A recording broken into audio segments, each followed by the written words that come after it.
মুহূর্তে মাকে নিয়ে যাওয়া হচ্ছে শ্রীভূমি স্পোর্টিং ক্লাবের যে মূল পুজো প্রাঙ্গণ ঠিক সেখানে।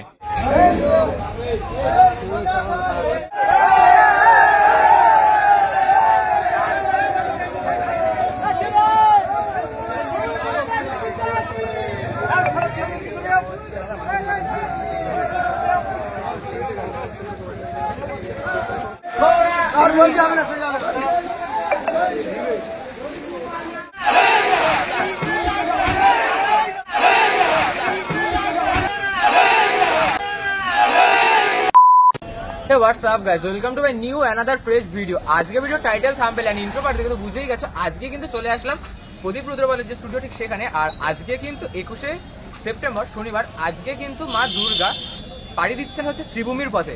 শ্রীভূমির যে মূল পুজো প্রাঙ্গণ সেখানে কিন্তু প্রদীপ রুদ্রপালের হাতের তৈরি মাতৃ প্রতিমা রওনা দিচ্ছে, যেটাকে আমরা পুজোর সময় শ্রীভূমিতে দর্শন করে থাকবো। এবং এই বছর শ্রীভূমির যে থিম তিরুপতি বালাজি টেম্পল, ঠিক তার আগলেই কিন্তু পুরো মাতৃ প্রতিমাকে প্রস্তুত করা হচ্ছে। তো কিভাবে নিয়ে যাওয়া হচ্ছে যাত্রাবার্তা সম্পূর্ণ তুলে ধরলাম এই ভিডিওতে, যা শেষ অবধি দেখতে থাকো।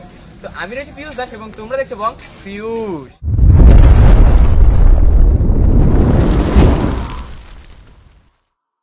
তো এই মুহূর্তে দেখতে পাচ্ছ প্রদীপ রুদ্রপালের যে স্টুডিওর যারা কর্মচারীরা তারা কিন্তু শ্রীভূমির স্পোর্টিং ক্লাবের যে গেঞ্জি রয়েছে সেটাকে কিন্তু পরিধান করে এই মুহূর্তে মাকে কিন্তু তার যে গন্তব্যস্থল অর্থাৎ শ্রীভূমির যে মূল পুজো প্রাঙ্গণ সেখানে নিয়ে যেতে এই মুহূর্তে তারা কর্মরত রয়েছেন। তো এই বৃষ্টির মধ্যে হঠাৎই কিন্তু মায়ের গন্তব্য মানে মায়ের গন্তব্যে যাবার সময় কিন্তু হঠাৎই প্রকৃতি পুরো ঠান্ডা হয়ে গেল। সারাদিন যেভাবে গরম দিল তারপর এখন এই ঠান্ডার মাধ্যমে কিন্তু আমাদের সকলের কাছে একটা ঠান্ডা হাওয়া দেওয়ার মাধ্যমে কিন্তু মা চললেন তার গন্তব্যের উদ্দেশ্যে। দেখো জাস্ট অসাধারণ কিন্তু।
দেখতেই পাচ্ছ মাকে কিন্তু নিয়ে যাওয়া হচ্ছে তার গন্তব্যস্থলে, আর একটা আলাদাই কিন্তু আনন্দ উচ্ছ্বাস দেখতে পাচ্ছি আমরা এই মুহূর্তে। আর জাস্ট অসাধারণ কিন্তু লাগছে মাকে, দেখতেই পাচ্ছ। আর মায়ের একদম এক্সক্লুসিভ আজকেই কিন্তু মা রওনা দিল তার যে গন্তব্য অর্থাৎ শ্রীভূমি স্পোর্টিং ক্লাবের যে মূল পুজো প্রাঙ্গণ ঠিক সেইখানটায়। আর দেখতে পাচ্ছ অসাধারণ কিন্তু লাগছে। মাকে নিয়ে যাওয়া হচ্ছে তার যে গন্তব্যস্থল অর্থাৎ শ্রীভূমি স্পোর্টিং ক্লাবের কিন্তু মূল পুজো প্রাঙ্গণে। ইতিমধ্যে কিন্তু এইখানে দেখতে পাচ্ছি আমাদের বিদ্যার দেবী সরস্বতী মাকে কিন্তু তুলে ফেলা হয়েছে। যে বাহন রয়েছে এখানে এই মুহূর্তে মা সরস্বতীর যে বাহন অর্থাৎ এই যে গাড়িটি সেটায়, আর অসাধারণ কিন্তু মায়ের মুখশ্রী সেটা। আর এই মুহূর্তে প্লাস্টিক দিয়ে সম্পূর্ণ ঢেকে দেওয়া হয়েছে। দেখতে পাচ্ছ মায়ের মুখশ্রীর মধ্যে কিন্তু আলাদাই সৌন্দর্য রয়েছে। আর প্রদীপদার হাতের কাজ মানেই কিন্তু জাস্ট মনোমুগ্ধকর। এখানে দেখতে পাচ্ছি কিন্তু আমাদের দেব সেনাপতি অর্থাৎ কার্তিককে, আর অসাধারণ কিন্তু লাগছে। আর বৃষ্টির জন্য যেটা বললাম, আর ওয়েদারটা কিন্তু পুরো বৃষ্টির মধ্যে ঠান্ডা হয়ে গেছে। আর এই ঠান্ডা ঠান্ডা ওয়েদারে কিন্তু মা পাড়ি দিচ্ছেন তার যে গন্তব্যস্থল সেখানে। আর আজকে কিন্তু মানে পুজোর আর মাত্র 10 দিনের মতো কিন্তু বাকি রয়েছে পুজোর।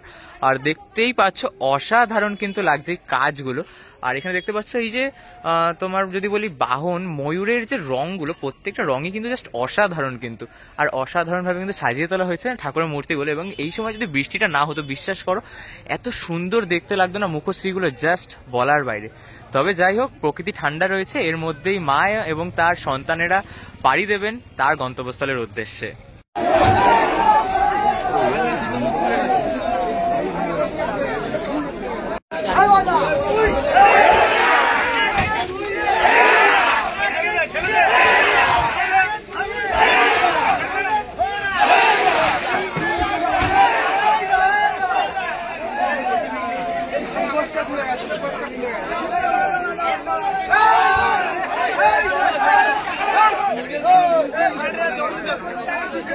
মাকে কিন্তু তোলা হচ্ছে এই যে গাড়ি রয়েছে সেখানে। আর মানে এতটাই টান, মানে এতটাই যে শক্তি, দেখো এই প্লাস্টিক কিন্তু এই মুহূর্তে ফেটে গেছে।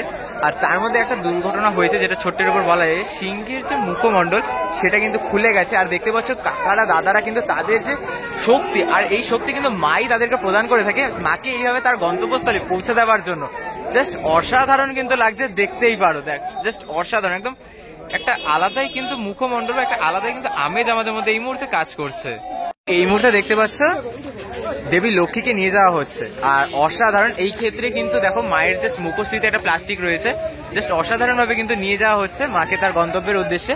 আর প্রত্যেকটা মাকেই কিন্তু এখানে সিঙ্গেল সিঙ্গেল অবস্থায় রয়েছে, প্রত্যেকটাকে তারপর মূল পুজো প্রাঙ্গণে নিয়ে গিয়ে কিন্তু একসাথে করে দেওয়া হবে। আর পিছনে যদি চালচিত্রটা একবার তোমাদেরকে দেখাই, অসাধারণ কিন্তু চালচিত্র রয়েছে, মানে এখন অব্দি একদম সিম্পল দেখতে পাচ্ছ, বাট এই সাইডের যে কাজগুলো দেখো, এগুলো যদি তোমাদেরকে একবার দেখাই, জাস্ট অসাধারণ কিন্তু লাগছে। আর মায়ের যে বস্ত্রেরও রয়েছে, দেখো বস্ত্রটা অসাধারণভাবে কিন্তু এই চুমকিগুলো দিয়ে কিন্তু সাজিয়ে তোলা হয়েছে, মানে এইভাবেই কিন্তু টোটালটা কিন্তু সাজিয়ে তোলা হচ্ছে। দেখতে পাচ্ছ এখানে কিন্তু মাকে তুলে দেওয়া হয়েছে এই গাড়িতে। আর এই মুহূর্তে কিন্তু দাদারা বা বলতে পারো কাকারা প্রত্যেকে কিন্তু যে প্লাস্টিক রয়েছে, প্লাস্টিক দিয়ে কিন্তু মাকে মুড়ে দিচ্ছেন, কেননা ওয়েদার কিন্তু এখন একটু বৃষ্টিরই রয়েছে। আর এই বৃষ্টির মধ্যে যদি কোনোভাবে হঠাৎই বৃষ্টি নেমে যায়, সেগুলো কিন্তু মায়ের যে প্রতিমা রয়েছে সেখানে একটু সমস্যা হবে, সেই জন্য এখন টোটালটা প্লাস্টিক দিয়ে মুড়ে দেওয়া হচ্ছে। এর আগে তো আমরা সামনে দেখতেই পেলাম সরস্বতী এবং কার্তিককে মুড়ে দেওয়া হয়েছে। আর মাকে কিন্তু তুলতে গিয়ে তোমরা দেখেছোই যে একটু ছোট্টখাট্ট একটুখানি দুর্ঘটনা হয়েছে, তবে সেটা কোনো ব্যাপার নয়, প্রতিমা শিল্পী কিন্তু সেটাকে পুনরায় ঠিক করে দেবেন। আর দেখতে পাচ্ছ অসাধারণ কিন্তু এখানে লাগছে।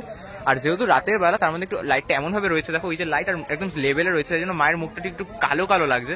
আদারওয়াইজ মায়ের মুখশ্রী কিন্তু খুবই সুন্দর হয়েছে, যেটা তোমরা দুর্গাপূজায় দেখতে পারবে। আর শ্রীভূমিতে এবার শ্রীভূমির যে থিম সেটা হচ্ছে তিরুপতি বালাজি টেম্পল, তো খুবই সুন্দরভাবে সেজে উঠছে। এবং কিন্তু আমি ভেতরে অলংকারগুলোকে একবার তোমাদেরকে দেখানোর চেষ্টা করি। এখানে যে অলংকারগুলো করা হয়েছে, মায়ের বস্ত্রের যে অলংকার, সেগুলো কিন্তু অসাধারণ অসাধারণ অসাধারণ। আর এখানে মায়ের যে বাহন অর্থাৎ সিংহের যে মুখমণ্ডল, সেটি একটুখানি মানে আলগা হয়ে খুলে গেছে, তবে সেটা কোনো ব্যাপার নয়, সেটাকে ঠিক করে দেওয়া হবে পরবর্তীতে। আর এখানে অসুরকেও কিন্তু খুব সুন্দরভাবে প্রিপেয়ার করা হয়েছে, দেখতেই পাচ্ছ। মানে এক কথায় কিন্তু বলা যায় মা কিন্তু পুজো মণ্ডপে পাড়ি দিচ্ছেন, অর্থাৎ পুজো কিন্তু লেগেই গেল।